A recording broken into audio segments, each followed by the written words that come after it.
Next, we have our marching band gikan sa West City Elementary School.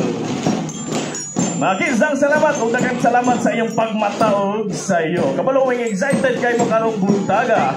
Next, ato ang mga opisyales gikan sa Barangay Kalindagan.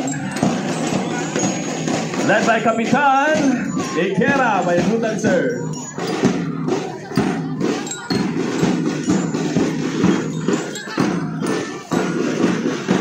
Sunod ato mga kabanan sa buhat, especially mag-payout na ta. Mag-payout ta. Department of Social Welfare and Development, Field Office 7, Central Visayas. DSWD, daghang salamat for joining us this year's Refit. Not Refit Walk. Okay, joining us this morning, gikan sa layong bahin sa syudad sa Dumaguete. May buntag sa atong mga amigong-amiga dito sa barangay Diha o dito sa barangay Cantile. Mayong buntag, barangay Cantile officials and workers. Thank you so much.